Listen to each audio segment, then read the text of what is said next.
Topic ہے Shimla delegation کی شملہ وفد. شملہ وفد جو ہے مسلمان رہنماؤں پر مشتمل ایک وفد تھی جنہوں نے 1906 میں جو ہے لارڈ منٹو سے وائسرائے کے پاس ملنے گئے جو کہ ہندوستان کے وائسرائے تھے اس وقت, اور ان سے اپنے کچھ مطالبات پیش کی. اس کو کہتے ہیں شملہ ڈیلیگیشن یا شملہ وفد. تو کیوں گئے, اس کے پیچھے کیا وجوہات تھی؟ سب سے پہلے کہ لبرل پارٹی وون دا الیکشن ان انگلینڈ ان 1905. انگلستان میں 1905 میں انتخابات ہوئے تھے برطانیہ میں, اور اس وقت جو ہے لبرل پارٹی جیت گئی تھی. It believed in giving adequate safeguard to Indian people by introducing constitutional reforms.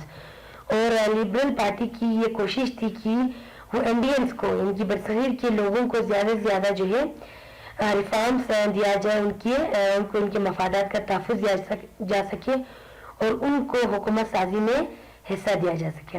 So a delegation of prominent Muslim leaders from all over the country was formed under the leadership of Sir Aghan. تو اس وجہ سے جب مسلمانوں نے یہ دیکھا کہ liberal party جو ہے وہ کیے ہیں کہ وہ بہت جلد ہندوستان میں آئینی اصلاحات لائیں گے اور ہندوستان کے لوگوں کے مفادات کے تحفظ کو یقینی بنایا جائے گا, تو اس وجہ سے مسلمانوں نے پہلے ہی ان کی کوئی بھی آئینی جو ہے پیکج لانے سے پہلے مسلمانوں نے فیصلہ کیا کہ وہ پہلے ہی وائسرائے سے ملنے جائیں گے تاکہ مسلمانوں کی جو بھی مطالبات ہیں وہ وائسرائے کے سامنے رکھ سکے. تو اس وجہ سے ہندوستان کے مختلف علاقوں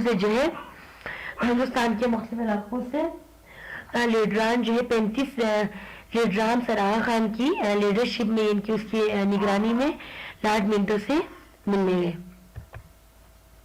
فارمیشن آف شملہ ڈیلیگیشن, ان کی شملہ وفد میں کتنے لوگ تھے؟ تو the delegation was comprised of 35 prominent Muslim leaders. اس میں 35 نمایاں مسلم لیڈرز سے پورے ہندوستان سے ناؤن ایز شملہ ڈیپوٹیشن, اور انہی 35 ممبران کو کیا کہا جاتا ہے؟ شملہ وفد کہا جاتا ہے. کارڈ آن دا وائسرائے آن 1 اکتوبر 1906, اور انہوں نے 1 اکتوبر 1906 کو وائسرائے سے ملاقات کی. کچھ جگہوں پر 36 لکھا جاتا ہے, لیکن مین ایتھنٹک کتابوں میں 35 ڈیلیگیشن لکھا گیا ہے کہ 35 ممبران پر مشتمل تھی شملہ ڈیلیگیشن. اچھا, ڈیمانڈ آف شملہ ڈیلیگیشن, کیا مطالبہ کیا ہے اس وقت نے وائسرائے کے ساتھ؟ ڈیمانڈ آف شملہ ڈیپوٹیشن, جو پہلی ڈیمانڈ تھی وہ تھی سیپریٹ الیکٹوریٹ کی demand of separate electorate. Separate electorate یعنی کہ مسلمانوں کے لیے جداگانہ انتخاب کا سسٹم ہو, کیونکہ مسلمان ہندوستان میں ہندو اکثریت میں تھے, مسلمان اقلیت میں تھے.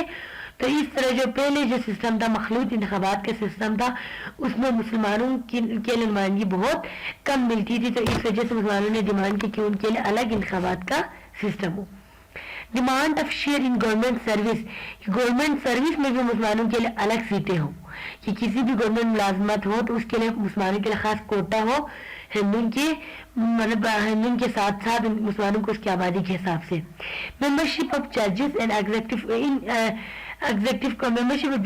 ایگزیکٹو کونسل, یعنی کہ ججز بھی مسلمانوں کے لیے الگ ان کی سیٹ ہو ججوں کے لیے, ہائی کورٹس اور سپریم کورٹ, ہائی کورٹ اور نیچے جتنے بھی کورٹس ہیں ہندوستان کی اس میں, اور گورنر جنرل کے ایگزیکٹو کونسل میں.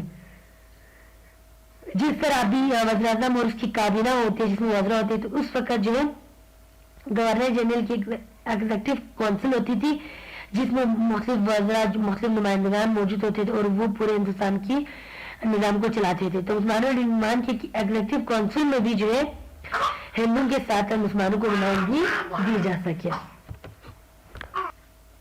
ریپرزنٹیشن ان سینٹ اور سینڈیکیٹ آف یونیورسٹیز, یونیورسٹیز کے اداروں میں سینٹ اور سینڈیکیٹ یا یونیورسٹی کے ادارے جو یونیورسٹیز کے نظام کو چلاتے ہیں, تو اس میں نمائندگی دی جائے میکنگ آف یونیورسٹی, یعنی کہ یونیورسٹی بنایا جائے جس میں اسپیشلی مدن اینگلو اورینٹل کالج تھا جو کہ 1877 میں بنایا گیا تھا سر سید کے دور میں, تو اس کو یونیورسٹی بنانے کی مسلمانوں نے ڈیمانڈ کی.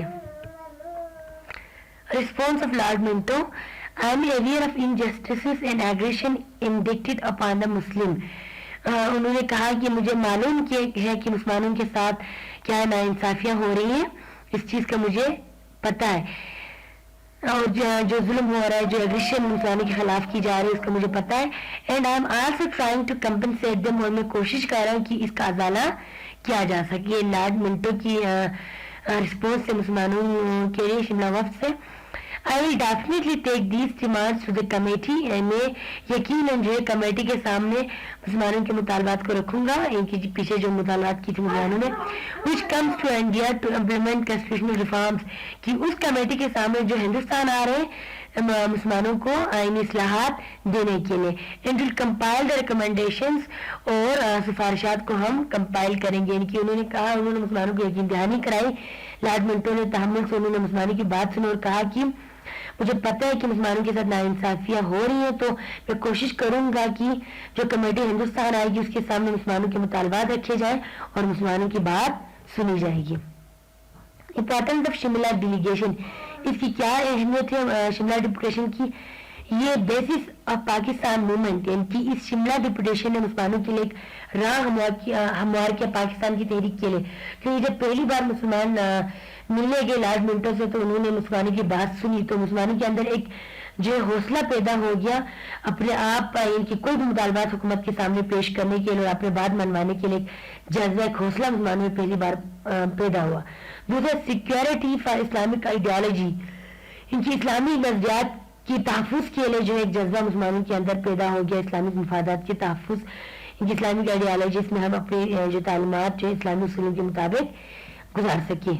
Protection of Muslim right and interest, ان کی پہلی بار جو مسلمانوں نے اپنے رائٹ اور انٹرسٹ کو جو ہے انگریزوں کے سامنے ایک مناسب انداز میں رکھ لیا. اچھا, اس کا نتیجہ کیا نکلا؟ Representation in administration and judiciary, کہ مسلمانوں کو انتظامیہ میں بھی نمائندگی ملی اور جوڈیشری میں ان کی ججز بھی مسلمانوں کو تعینات کیا گیا. یہ فائدہ ہوا مسلمانوں کو شملہ ڈپوٹیشن کی وائسرائے سے ملنے کی وجہ سے. دوسرے ایجوکیشنل ڈیولپمنٹ آف مسلم, ان کی مسلمانوں کی تعلیمی ترقی کے لیے بھی انگریزوں نے اہم کردار ادا کیا. اب کنکلوژن اس کا ہم کیا نتیجہ حاصل کر سکتے ہیں شملہ ڈپوٹیشن کا؟ It was a great achievement of Shimla deputation to have convinced the viceroy about genuineness of the Muslims' demand. Then Muslims who are now did organize a faith were essential to press for the acceptance of demand. ان کی پہلی بار مسلمانوں نے یہ مسلمانوں کے لیے بہت بڑی کامیابی تھی کہ انہوں نے وائسرائے کو کنونس کیا تھا مسلمانوں کے مطالبات سننے میں, اور مسلمانوں کے مطالبات منوانے کے لیے انہوں نے کنونس کیا تھا اپنے مطالبات کو. دوسری بات, مسلمان جان لے کہ انہیں اپنا جو بھی اگر انہوں نے اپنے ڈیمانڈ پیش کرنی ہو انگریزوں کے سامنے تو ایک بندے کی ڈیمانڈ سے, ایک بندے کے مطالبے سے کچھ نہیں ہونے والا. جب تک ہم متحد منظم نہیں ہوں گے ہم جو اپنے ڈیمانڈ حکومت کے سامنے نہ رکھ سکتے ہیں اور نہ مسلمان ہماری بات منوائیں گے. تو اسی وجہ سے جو اس شملہ ڈپوٹیشن کے بعد جب مسلمانوں کو احساس ہو گیا کہ جب ہم ایک آرگنائز منظم صورت میں جب ہم کسی کے پاس جاتے ہیں یا حکومت کے پاس جاتے ہیں تو وہ ہماری بات سن لیتے ہیں, تو اس کے بعد مسلمانوں نے ڈیسائیڈ کیا کہ اب ہمیں ایک الگ سیاسی جماعت بنانے کی ضرورت ہے تاکہ ہم اپنے مطالبات کو اسی سیاسی جماعت کے پلیٹ فارم سے ہم حکومت کے سامنے پیش کیے جا سکے. تو اس شملہ ڈپوٹیشن کے بعد 1906 میں مسلم لیگ مسلمانوں کی جماعت بن گئی.